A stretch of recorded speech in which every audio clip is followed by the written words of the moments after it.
Hey everyone, and welcome back to our English lessons. We're still focusing on the tunnel, Anthony Brown. It's lesson 7. It's our last lesson. Today is about drafting Jack's story. So, a few things to note here. This is Jack here in the corner at the beginning of the story. We see him crawling through the tunnel that he finds in the wasteland. We then see the woodland that he passes through.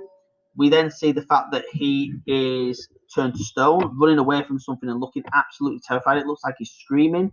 If you notice there that there's also stones that are around his feet, don't know why they're there. And there's also an awful lot of trees that have been chopped down, so the forest has been cleared a lot, whether that's got some significance. We know that Rose hugs him, and the love for her brother and her tears are enough to save him, changing him back from stone into a person again. So maybe he was punished for not caring about her enough in the first place. I don't know.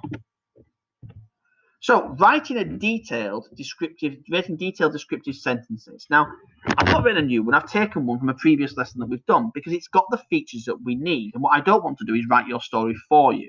So this is the one I wrote a few lessons back on the Pied Piper of Hamelin before half term. So I had here, deep in the heart of Prussia, the sleepy, prosperous town of Hamelin had long forgotten the horrors of the dirty black rats and had slowly yet fairly forgiven the Pied Piper for luring away the children. The Pied Piper, who was now famous, was often visited by people from far and wide, travelling to hear his captivating hypnotic musical flute. So you've got here an example of a fronted adverbial, deep in the heart of Prussia, comma.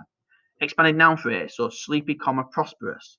Slowly yet fairly is a boys, yet connects is a conjunction there that's connecting the two adverbs, so slowly and fairly. So it's a double ly sentence. You've got a noun which you where sentence there. So Pied Piper, comma, who was now famous, comma, was often visited. So these are the sort of features that I'm hoping that you include in your story about Jack and his journey from the tunnel to when he was turned into stone. So a short introduction to today.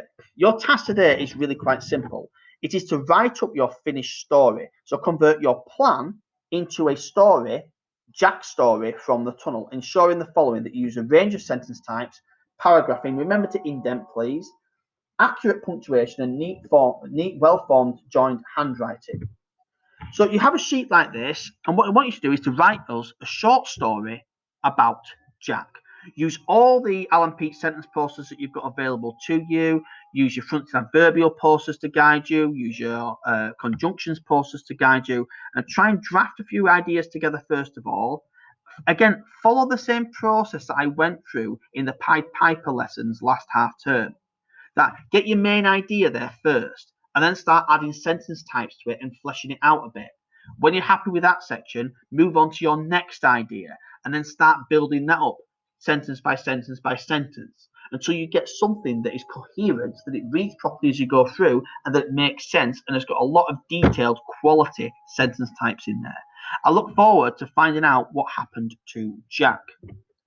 Now, this here is an example of your Alan Peat sentence type posters.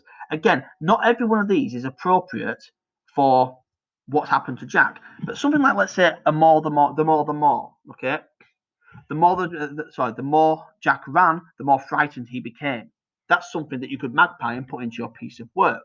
A 3D sentence is perfect for this. Frightened, terrified, exhausted, Jack ran for his life out of the woods. Again, something you could magpie to put in there. As are and like it, you can get your similes in there without a problem. Boys, so your conjunctions are easy enough to put in there. Your 2A's should be simple. Just make sure that you've got quality adjectives and your comma goes in between. Emotion word comma is perfect for this. Desperate comma. Jack screamed, but suddenly he stopped as he turned to stone. Again, something you could magpie to use. Again, you've got all these other ones as well. There's personification of the woods. So if you're describing the woods as he looks at them, because they're really quite strange trees. Double ly, it might be quickly and determinedly, Jack ran through the forest. Okay.